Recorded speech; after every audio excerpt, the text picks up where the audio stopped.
ఓం నమో వెంకటేశాయ. ఆధ్యాత్మిక విశేషాలకు స్వాగతం. ముందుగా ప్రధానాంశాలు. తెప్పలపై శ్రీదేవి భూదేవి సమేత మలయప్ప స్వామి దర్శనం. తిరుమలలో వార్షిక తెప్పోత్సవ వైభవం.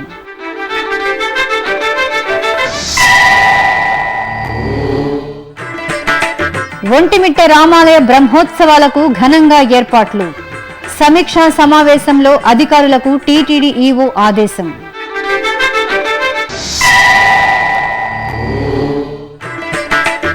ఏప్రిల్ 4 నుంచి తిరుపతి కోదండరాముని వార్షిక బ్రహ్మోత్సవాలు.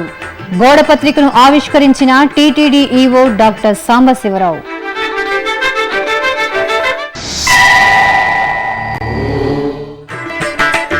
భీమవరంలో లోక కళ్యాణార్థం శ్రీ మహాలక్ష్మి యాగం.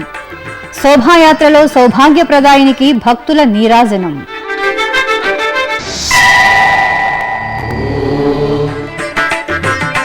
శ్రీ గోవిందరాజస్వామి ఆలయంలో పంగుణి ఉత్సవాలు. ఊంజల సేవలో పుండరీకవల్లి అమ్మవారి దివ్య దర్శనం. విద్యుత్ దీపాల కాంతులు పుష్కరిణి అలలపై పడి మెరుస్తుండగా, వెన్నెల వెలుగులు కోనేటిరాయుడు స్పృశించి మురిసిపోతుండగా, ఉత్సవప్రియుడైన శ్రీనివాసుడు దేవీద్వయంతో అలలపై విహరించిన ఘట్టం అద్భుత దృశ్య కావ్యంలా ఆవిష్కరించింది. తిరుమలలో జరుగుతున్న శ్రీవారి తెప్పోత్సవాలో 3వ రోజున సోమవారం శ్రీవారి పుష్కరిణిలో భక్తులను ముగ్ధులను చేసిన ఉత్సవం ఇది. రంగురంగుల విద్యుత్ దీపాలతో తీర్చిదిద్దిన తెప్పలపై స్వర్ణ శోభితంగా అలంకార భూషితులైన స్వామివారు ఉభయ దేవేరులతో కూడి పుష్కరిణి జలాలపై విహరించారు. భక్తుల కర్పూర హారతులు అందుకున్నారు. చల్లని దీవెనలు భక్తులపై కురిపించారు. టీటీడీకి అనుబంధంగా ఉన్న కడప జిల్లా ఒంటిమిట్ట శ్రీ కోదండ రామాలయం వార్షిక బ్రహ్మోత్సవాలను అంగరంగ వైభవంగా నిర్వహించడానికి ఏర్పాట్లు చేయాలని టీటీడీ ఈవో డాక్టర్ సాంబశివరావు ఆదేశించారు. సోమవారం ఉదయం తిరుపతి టీటీడీ పరిపాలనా భవనంలోని తన కార్యాలయంలో ఒంటిమిట్ట రామాలయం బ్రహ్మోత్సవాలపై అధికారులతో సమీక్ష నిర్వహించారు. గతంలో నిర్వహిస్తున్న విధంగానే ఆగమోక్తంగా ఈ ఉత్సవాలను నిర్వహించాలని, స్థానికులతో పాటు ఆగమ పండితులు, అర్చకుల సలహాలను తీసుకోవాలని సూచించారు. ఏప్రిల్ 20వ తేదీ జరిగే సీతారాముల కళ్యాణ మహోత్సవానికి విస్తృతంగా ఏర్పాట్లు చేయాలని టీటీడీ అధికారులు, కడప జిల్లా ప్రభుత్వ యంత్రాంగం సమన్వయంతో పనిచేసి ఈ ఉత్సవాలను విజయవంతం చేయాలని కోరారు. ఒంటిమిట్ట శ్రీ కోదండరాముడు నిలవైన దివ్యక్షేత్రం, ఏకశిలా నగరంగా, దక్షిణ అయోధ్యగా ప్రసిద్ధి చెందిన ఈ దేవాలయం భక్తుల పాలిట కల్పతరువుగా విలసిల్లుతోంది. గత ఏడాది నుంచి ఆంధ్రప్రదేశ్ ప్రభుత్వం ఒంటిమిట్ట రామాలయంలో సీతారాముల కళ్యాణాన్ని రాష్ట్ర ఉత్సవంగా నిర్వహిస్తోంది. తిరుమల తిరుపతి దేవస్థానం అధీనంలోకి ఇటీవలే తీసుకున్న ఈ ఆలయాన్ని విశేషంగా అభివృద్ధి చేస్తున్నారు. ఈ నేపథ్యంలో ఏప్రిల్ 14 నుంచి 24వ తేదీ వరకు ఒంటిమిట్ట శ్రీ కోదండరామస్వామివారి వార్షిక బ్రహ్మోత్సవాలు ప్రారంభం కానున్నాయి. ఈ సందర్భాన్ని పురస్కరించుకుని TTD EO doctor D Sambasivarao సోమవారం ఉదయం తిరుపతిలోని టీటీడీ పరిపాలనా భవనంలో ఒంటిమిట్ట బ్రహ్మోత్సవాల నిర్వహణపై సమీక్ష నిర్వహించారు. ఒంటిమిట్ట ఉత్సవాల నిర్వహణలో ఆగమ పండితులు, అర్చకులు, స్థానికుల మనోభావాలకు ప్రాధాన్యతను ఇవ్వాలని ఈవో ఆదేశించారు. తిరుమల శ్రీవారి ఆలయం తరహాలో ఒంటిమిట్ట రామాలయాన్ని వివిధ రకాల పుష్పాలతో సర్వాంగశోభితంగా తీర్చిదిద్దాలని, ఏప్రిల్ 20వ తేదీ జరిగే సీతారాముల కళ్యాణోత్సవం సందర్భంగా కళ్యాణ వేదికను నయన మనోహరంగా రూపొందించాలని సూచించారు. భక్తులందరికీ ప్రసాదాలను, మంచినీటి ప్యాకెట్లను అందించే విధంగా చర్యలు తీసుకోవాలన్నారు. టీటీడీ యంత్రాంగం, కడప జిల్లా అధికారులు సమన్వయంతో వ్యవహరించడం ద్వారా ఈ ఉత్సవాలు పెద్ద ఎత్తున నిర్వహించాలని అధికారుల్ని కోరారు. బ్రహ్మోత్సవాల సమయంలో అంతరాలయ దర్శనాన్ని రద్దు చేసి శీఘ్ర దర్శనం, సర్వదర్శనాలు అమలు చేయాలని సమావేశంలో నిర్ణయించారు. కళ్యాణోత్సవానికి వచ్చే భక్తులందరికీ అక్షింతలు, ముత్యాల తలంబ్రాలు అందే విధంగా చర్యలు తీసుకోవాలని కోరారు. కడప జిల్లా భజన మండళ్లను బ్రహ్మోత్సవాల్లో భాగస్వామ్యం చేయాలని, అదే జిల్లాకు చెందిన శ్రీవారి సేవకులను వినియోగించుకోవాలని అధికారులకు సూచించారు. శ్రీ కోదండరామస్వామి ఉత్సవమూర్తులకు ప్రత్యేకంగా ఆభరణాలను సమర్పించాలని నిర్ణయించారు. ముఖ్యంగా శ్రీరామనవమి, సీతారామ కళ్యాణోత్సవం పర్వదినాల్లో ప్రత్యేక ఏర్పాట్లు చేయాలని ఈవో కోరారు.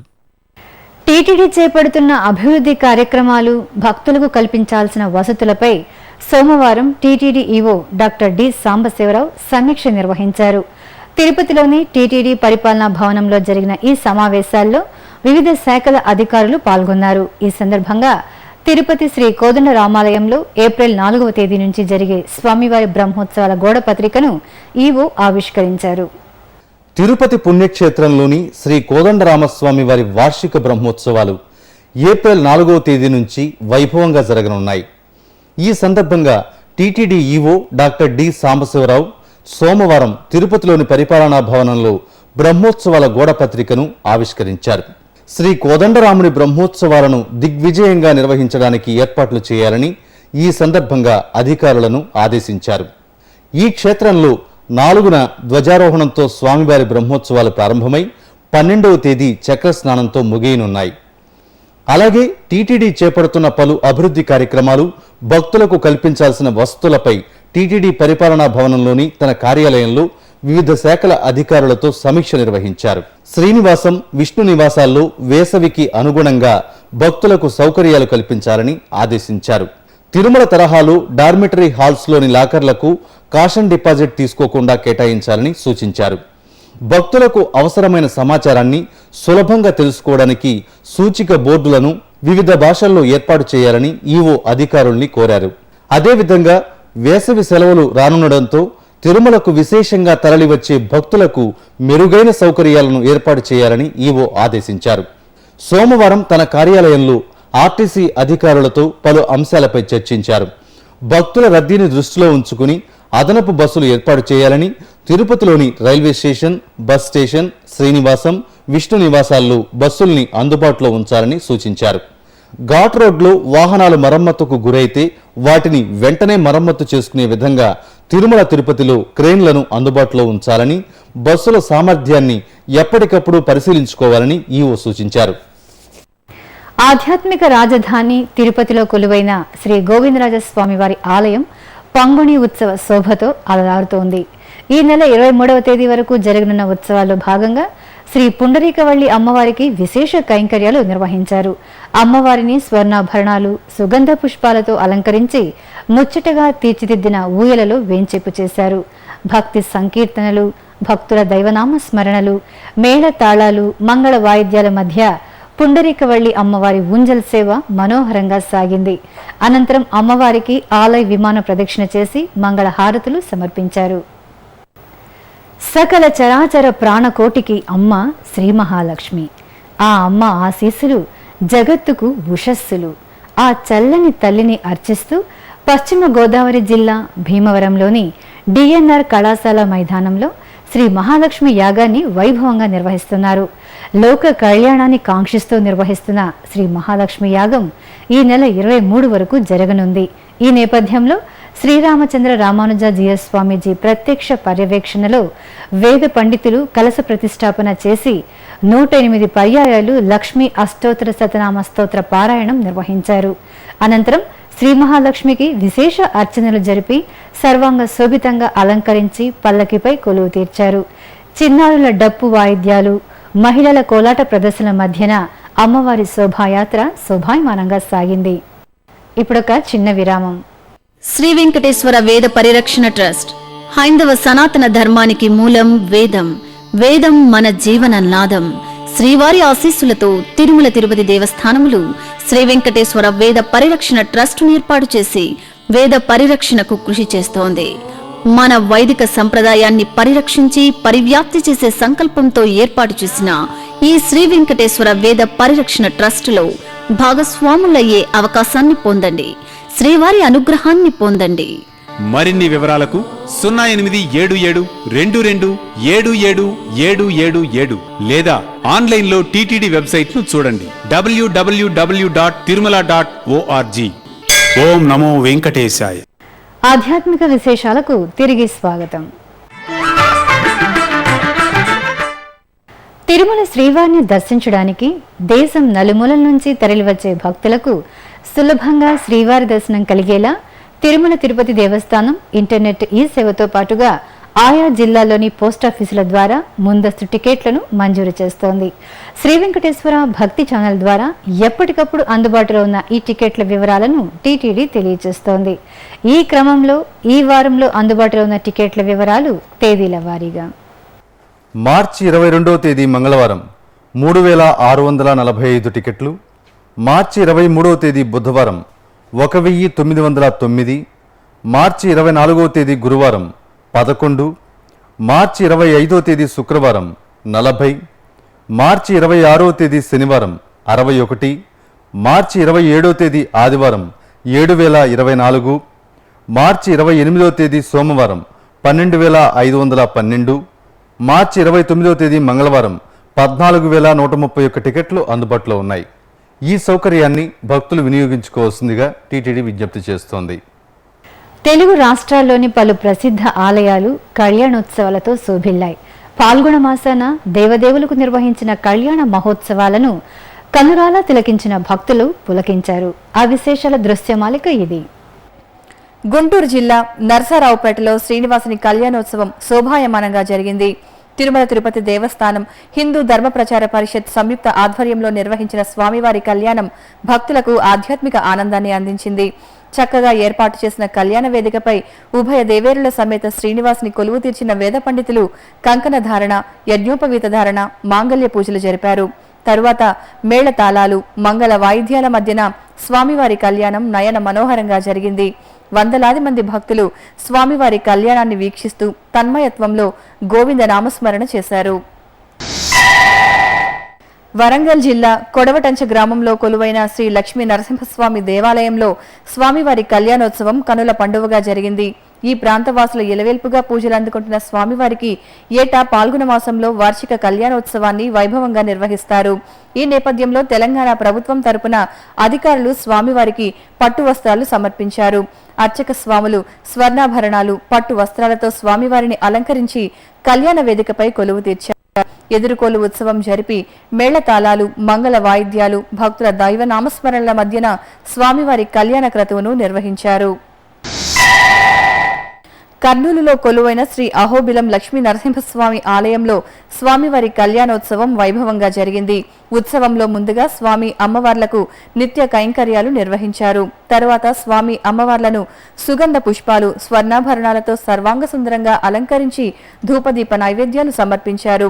కళ్యాణ వేదికపై స్వామివారిని, ఆ ఎదురుగా ఊయలలో ఉభయ దేవేర్లను కొలువు తీర్చి వైదిక క్రతువులను నిర్వహించిన తరువాత కళ్యాణోత్సవాన్ని నిర్వహించారు. అశేషంగా భక్తులు దైవ నామస్మరణలు చేస్తుండగా మంగళ వాయిద్యాలతో స్వామివారి కళ్యాణం జరిపారు. కరీంనగర్ జిల్లా రామడుగు మండలం వెదిరిలో నిలువైన వెంకటేశ్వరుని ఆలయంలో కళ్యాణోత్సవం ఘనంగా జరిగింది. పాల్గొన మాసాన స్వామివారికి 3 రోజుల పాటు ప్రత్యేక ఉత్సవాలు నిర్వహించారు. ఉత్సవాల్లో భాగంగా స్వామివారికి సహస్రనామార్చన, వేదపారాయణం, పూర్ణ శరణాగతి, పూర్ణాహుతి జరిపారు. తరువాత స్వామి అమ్మవార్లను చక్కగా అలంకరించి కళ్యాణ వేదికపై కొలువు తీర్చి మనోహరంగా కళ్యాణ ఘట్టాన్ని నిర్వహించారు. రంగారెడ్డి జిల్లా హయత్ నగర్ మండలం బలిజగూడలో కొలువైన శ్రీ వీరభద్రస్వామి దేవాలయంలో స్వామివారి కళ్యాణోత్సవం కమనీయంగా నిర్వహించారు. ఆలయ బ్రహ్మోత్సవాల్లో భాగంగా జరిపిన కళ్యాణోత్సవంలో అశేషంగా భక్తులు పాల్గొన్నారు. తొలుత గణపతి పూజ, కలస పూజ, విశ్వక్సేన ఆరాధన, పుణ్యాహవాచనం, కంకణ ధారణ, యజ్ఞోపవీత ధారణ, గోత్ర నామార్చన, కన్యాదానం, జీలకర్ర బెల్లం, మాంగళ్య పూజలు జరిపారు. అనంతరం భాజా భజంత్రిల మధ్యన వీరభద్రుని కళ్యాణం వైభవంగా సాగింది. గుంటూరు జిల్లాలోని ప్రసిద్ధ శ్రీ వెంకటేశ్వర స్వామి దేవాలయంలో వార్షిక బ్రహ్మోత్సవాలు వైభవంగా ప్రారంభమయ్యాయి. ఈ సందర్భంగా అర్చకులు శాస్త్రోక్తంగా పూజలు నిర్వహించి ఉత్సవాలకు అంకురార్పణ చేశారు. ఈ ఆలయం తిరుమల తిరుపతి దేవస్థానం ఆధీనంలోకి వచ్చాక జరుగుతున్న మొదటి బ్రహ్మోత్సవాలు కావడంతో ఏర్పాట్లు ఘనంగా చేశారు. ఈ నెల 22న శాంతి కళ్యాణం, 23న చక్రస్నానం, ధ్వజావరోహణంతో ఉత్సవాలు ముగియనున్నాయి. అలాగే ఈ నెల 24న స్వామివారికి పుష్పయాగం నిర్వహిస్తారు. నల్గొండ జిల్లా యాదగిరిగుట్ట శ్రీ లక్ష్మీ నరసింహస్వామి ఆలయంలో వార్షిక బ్రహ్మోత్సవాలు వైభవంగా ముగిశాయి. 11 రోజుల పాటు భక్తిరసభరితంగా సాగిన బ్రహ్మోత్సవాలు భక్తులను ముగ్ధుల్ని చేశాయి. చివరి రోజున ఆలయ ప్రాంగణంలో హోమగుండం ఏర్పాటు చేసి అర్చకులు యాగం జరిపారు. తరువాత 108 కలశాలను హోమగుండం వద్ద ప్రతిష్ఠించి పూజలు చేశారు. ఆ పవిత్ర ద్రవ్యాలతో స్వామి అమ్మవార్లకు శతఘటాభిషేకాన్ని జరిపి మంగళ హారతులు సమర్పించారు. ఆపై వివిధ ద్రవ్యాలను హోమగుండానికి సమర్పించి పూర్ణాహుతి జరపడంతో బ్రహ్మోత్సవాలు ముగిశాయి. భక్తులు సుగంధ ద్రవ్యాల్లో స్వామివారిని దర్శించుకొని ధన్యులయ్యారు. తిరుపతిలోని శ్రీ వెంకటేశ్వర వికలాంగుల పాలిటెక్నిక్ కళాశాల వార్షికోత్సవం ఘనంగా జరిగింది. తిరుమల తిరుపతి దేవస్థానం ధర్మకర్తల మండలి సభ్యులు శ్రీ భానుప్రకాష్ రెడ్డి, శ్రీ వెంకటేశ్వర భక్తి ఛానల్ ముఖ్య కార్యనిర్వహణాధికారి శ్రీ ఏవి నరసింహారావు జ్యోతి ప్రజ్వలనతో కార్యక్రమాన్ని ప్రారంభించారు. అనంతరం వక్తలు విద్యార్థులను ఉద్దేశించి ప్రసంగించారు. భాగ్యనగరంలోని పలు ప్రసిద్ధ ఆలయాల్లో విశేష పూజలు ఘనంగా నిర్వహించారు. శ్రీ వెంకటేశ్వర సత్సంగం, భజనలు, అలాగే రామాంతపూర్లో లోక కళ్యాణాన్ని కోరుతూ శతచండీ సహిత రుద్రయాగం వేడుకగా జరిగాయి. ఆ విశేషాలు మీకోసం. భాగ్యనగరంలోని ఎన్టీఆర్ స్టేడియం భక్తజన సందోహంతో నిండిపోయింది. అఖిలాండ కోటి బ్రహ్మాండ నాయకుడైన శ్రీ వెంకటేశ్వర స్వామిని అర్చిస్తూ సత్సంగం, శ్రీనివాస భజనలు నిర్వహించారు. పరమ పూజ్య బ్రహ్మశ్రీ శ్రీ కుమారస్వామీజీ ఆధ్వర్యంలో ఈ కార్యక్రమం జరిగింది. భక్తుల గోవింద నామస్మరణతో స్టేడియం ప్రాంగణం మార్మోగింది. అలాగే హైదరాబాద్ రామంతపూర్లోని శ్రీ వాసవి కన్యకా పరమేశ్వరి దేవాలయ ప్రాంగణంలో శతచండీ సహిత రుద్రయాగం ఘనంగా నిర్వహించారు. విశ్వ కళ్యాణాన్ని కాంక్షిస్తూ 5 రోజుల పాటు నిర్వహించే ఈ యాగంలో భక్తులు పాల్గొని చల్లని తల్లి ఆశీస్సులు అందుకున్నారు. ఉత్సవంలో ముందుగా అర్చకులు ఆలయ ప్రాంగణంలో హోమగుండాన్ని ఏర్పాటు చేసి శతచండీ సహిత రుద్రయాగం జరిపి మహాపూర్ణాహుతి సమర్పించారు. అనంతరం మూలమంత్ర అనుష్ఠానం, రుద్రాభిషేకం, శ్రీచక్ర కుంకుమార్చనలు జరిగాయి. కర్నూలు జిల్లాలోని ప్రసిద్ధ అహోబిలంలో శ్రీ లక్ష్మీ నృసింహస్వామి వార్షిక బ్రహ్మోత్సవాలు ఘనంగా జరుగుతున్నాయి. ఉత్సవాల్లో భాగంగా దిగువ అహోబిలంలో శ్రీ ప్రహ్లాద వరదుడు మోహిని అలంకారంలో భక్తులను అనుగ్రహించారు. తొలుత శ్రీదేవి భూదేవి సమేత శ్రీ జ్వాలా నృసింహస్వామి వారికి ప్రత్యేక పూజలు నిర్వహించారు. తర్వాత ఉత్సవమూర్తులను శోభాయమానంగా అలంకరించి పల్లకిపై కొలువు తీర్చారు. మేళతాళాల మధ్యన స్వామివారి గ్రామోత్సవం సాగింది. పల్లకీ సేవలో మోహిని అలంకారంలో దర్శనమిచ్చిన స్వామివారిని దర్శించుకుని భక్తులు తరించారు. చిత్తూరు జిల్లా పుంగనూరులోని శ్రీ వెంకటరమణ స్వామి ఆలయంలో వార్షిక బ్రహ్మోత్సవాలు వైభవంగా జరుగుతున్నాయి. ఉత్సవాల్లో భాగంగా స్వామివారు దాసభక్తుడైన హనుమంతుని వాహనంపై కొలువు తీరి పురవీధుల్లో ఊరేగుతూ భక్తులకు దర్శనమిచ్చారు. తొలుత ఆలయంలోని అలంకార మండపంలో స్వామివారిని కొలువు తీర్చి సర్వాంగ శోభితంగా అలంకరించారు. తరువాత హనుమంత వాహనంపై కొలువు తీర్చి పురవీధులు ఊరేగించారు. భక్తులు రామబంటుపై శ్రీరాముని అలంకారంలో స్వామివారిని దర్శించుకొని దీవెనలు అందుకున్నారు.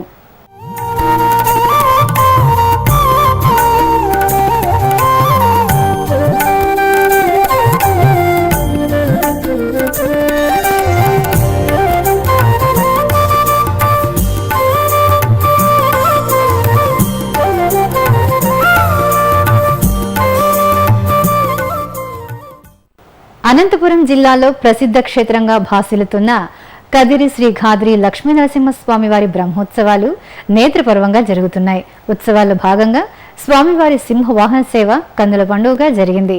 స్వామివారిని స్వర్ణాభరణాలతో అలంకరించి సింహవాహనంపై కొలువు తీర్చిన అర్చకులు పురవీధులు ఊరేగించారు. వివిధ ప్రాంతాల నుంచి వచ్చిన భజన బృందాలు వాహన సేవల్లో భజనలు చేసి తమ భక్తిని చాటుకున్నారు. శ్రీకాకుళం జిల్లా నాగావళి నది తీరంలో కొలువైన శ్రీ చిందత్త దేవాలయంలో శ్రీ సత్యనారాయణ స్వామి వ్రతం నిర్వహించారు. తొలుత సత్యనారాయణ స్వామికి ప్రత్యేక పూజలు చేశారు. ఆ తర్వాత ఆలయ ప్రాంగణంలో మండపంలో స్వామివారిని కొలువు తీర్చి అందంగా అలంకరించారు. భక్తులు దంపతి సమేతంగా స్వామివారి ముందు ప్రణమిల్లి అర్చకుల సూచనలతో సత్యదేవుని వ్రతాన్ని ఆచరించి ఆశీస్సులు అందుకున్నారు. కరీంనగర్ జిల్లా ధర్మపురి శ్రీ లక్ష్మీ నృసింహస్వామి క్షేత్రంలో స్వామివారి బ్రహ్మోత్సవాలు ఘనంగా ప్రారంభమయ్యాయి. ముందుగా కలశారాధన, విశ్వక్సేన పూజ, వాసుదేవ పూజ, ఋత్విక్ వరణం, మంటప పూజలు నిర్వహించారు. తర్వాత అఖండ దీపజ్యోతి స్థాపన, అర్చకులకు కంకణ ధారణ చేశారు. అనంతరం ఆలయ ప్రాంగణంలో హోమాలు నిర్వహించి వార్షిక బ్రహ్మోత్సవాలకు అంకురార్పణ చేశారు.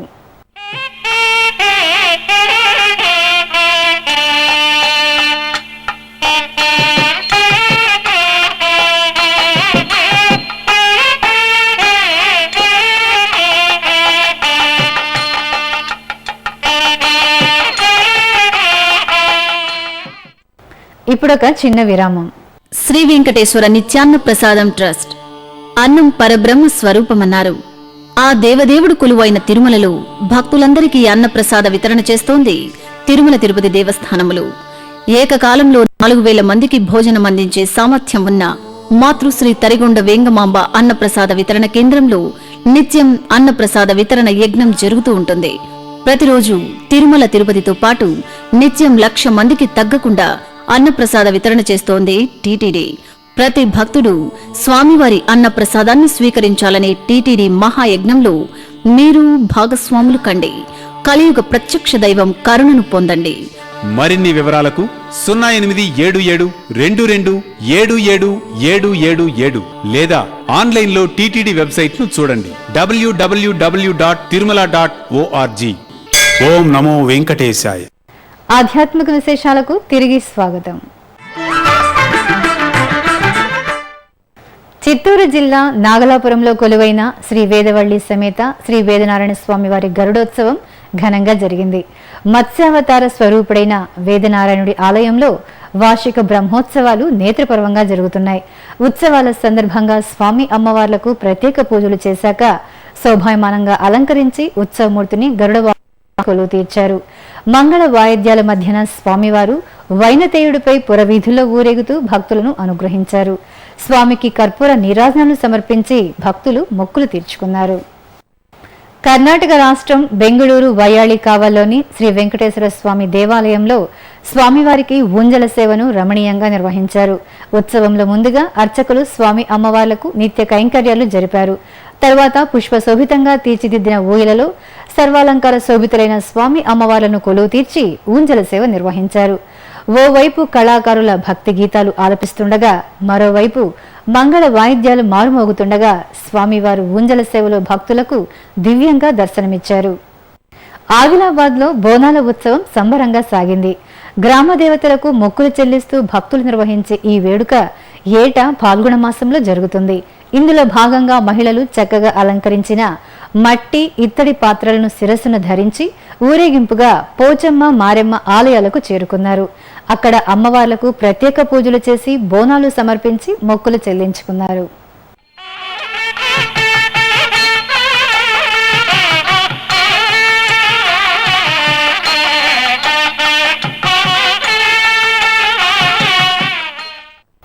కాశీక్షేత్రం అస్సీఘాట్లోని ముముక్షి భవనంలో కోటి పంచాక్షరి స్తూపావిష్కరణ కార్యక్రమం ఘనంగా జరిగింది. శ్రీ సిద్ధేశ్వరి పీఠాధిపతులు పరమహంస పరివ్రాజకాచార్య శ్రీ సిద్ధేశ్వరానంద భారతి మహాస్వామీజీ ఆధ్వర్యంలో జరిగిన ఈ కార్యక్రమంలో భక్తులు అశేషంగా పాల్గొన్నారు. ఈ సందర్భంగా గణపతి పూజ, గోపూజ నిర్వహించి స్తూపాన్ని ఆవిష్కరించి పూజలు నిర్వహించారు. ఇక తమిళనాడు రాష్ట్రంలోని వివిధ దేవాలయాలలో భక్తులు విశేషంగా పాల్గొని దైవ దర్శనం చేసుకున్నారు. ఆ విశేషాల సమాహారం మీకోసం. శ్రీవిల్లిపుత్తూరులో కొలువైన శ్రీ ఆండాళ్ అమ్మవారి ఆలయంలో పంగుని తిరుకల్యాణ మహోత్సవాలు ఘనంగా జరుగుతున్నాయి. ఉత్సవాల్లో భాగంగా నిర్వహించిన ఆండాళ్ సమేత శ్రీరంగమన్నార్ స్వామివార్ల వాహన సేవలు భక్తులకు ఆధ్యాత్మిక మధురానుభూతుల్ని అందించాయి. ఈ సందర్భంగా ఉత్సవమూర్తులను సర్వాంగ శోభితంగా అలంకరించి హారతులు ఇచ్చారు. తరువాత అమ్మవారిని హంసవాహనంపై, స్వామివారిని గరుడ వాహనంపై వేంచేపు చేసి ధూపదీప నైవేద్యాలు సమర్పించారు. అనంతరం మంగళ వాయిద్యాల మధ్యన స్వామి అమ్మవార్లు హంస గరుడ వాహనాలపై ఆలయ 4 మాడ వీధుల్లో ఊరేగుతూ భక్తులకు దర్శనమిచ్చారు. కాంచీపురంలోని శ్రీ వరదరాజ పెరుమాళ్ ఆలయంలో పంగుని ఉత్తర తిరుకల్యాణ మహోత్సవాలు ఘనంగా జరుగుతున్నాయి. ఏటా పంగుని ఉత్తర ఉత్సవాలను భక్తిరసభరితంగా నిర్వహించడం సంప్రదాయం. ఈ సందర్భంగా శ్రీ మలయాళ నాట్యార్ సమేత వరదరాజ పెరుమాళ్ను శోభాయమానంగా అలంకరించి పల్లకీపై కొలువుదీర్చి ఆలయ 4 మాడ వీధుల్లో ఊరేగించారు. ఆపై స్వామి అమ్మవార్లను చక్కగా ఏర్పాటు చేసిన ఊయలలో వేయించేపు చేసి ఊంజల సేవ నిర్వహించి కర్పూర హారతులు సమర్పించారు. వేలూరు జిల్లా కాట్పాడి తాలూకా బ్రహ్మపురంలోని సంజీవరాయకొండపై కొలువైన శ్రీ ప్రసన్న వెంకటేశ్వర స్వామివారి ఆలయ కుంభాభిషేకం ఘనంగా నిర్వహించారు. ఈ సందర్భంగా స్వామివారికి ప్రత్యేక పూజలు కమనీయంగా జరిపారు. తరువాత కలశ స్థాపన, యంత్ర పూజ, అష్టబంధన క్రతువులు జరిపి పవిత్ర జలాలతో ఆలయ గోపుర శిఖరానికి అభిషేకం నిర్వహించి కర్పూర హారతులు సమర్పించారు. మధురైలో నెలవైన శ్రీ ప్రసన్న వెంకటేశ్వర పెరుమాళ్ ఆలయంలో పంగుని బ్రహ్మోత్సవాలు వైభవంగా జరుగుతున్నాయి. ఉత్సవాల్లో భాగంగా స్వామివారికి నిర్వహిస్తున్న వాహన సేవల్లో భక్తులు పాల్గొని స్వామి కృపకు పాత్రులవుతున్నారు. ఈ నేపథ్యంలో స్వామివారి తిరుకల్యాణ మహోత్సవం నేత్రపర్వంగా జరిగింది. స్వర్ణాభరణ శోభితంగా అలంకరించిన స్వామి అమ్మవార్లను కళ్యాణ వేదికపై కొలువుదీర్చి వేద మంత్రాలు, మంగళ వాయిద్యాల మధ్యన కళ్యాణం నిర్వహించారు. ఇక తిరుమలలో శ్రీవారి దర్శనం, గదుల ఖాళీలు, వాతావరణం తదితర విశేషాలను ఇప్పుడు తిరుమల సమాచారంలో తెలుసుకుందాం. ఇప్పటి వరకు 65,000 మంది భక్తులు శ్రీవారిని దర్శించుకున్నారు. సర్వదర్శనం, దివ్యదర్శనం భక్తులను నేరుగా అనుమతిస్తున్నారు. తిరుమలలోని మాతృశ్రీ తరిగొండ వెంగమాంబ అన్నప్రసాద కేంద్రంలో ఇప్పటి వరకు 47,000 మంది అన్నప్రసాదాన్ని స్వీకరించారు. తిరుమలలో 145 గదులు ఖాళీగా ఉన్నాయి. ఇక తిరుమలలో వాతావరణం గరిష్ట ఉష్ణోగ్రత 39 డిగ్రీల సెల్సియస్, కనిష్ట ఉష్ణోగ్రత 22 డిగ్రీల సెల్సియస్గా ఉంది. ఆధ్యాత్మిక విశేషాలు ఇంతటితో సమాప్తం.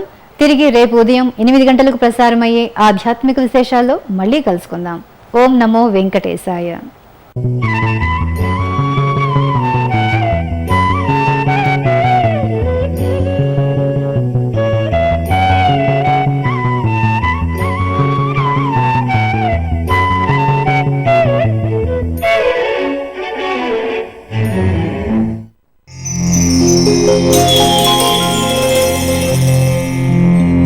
Thank you.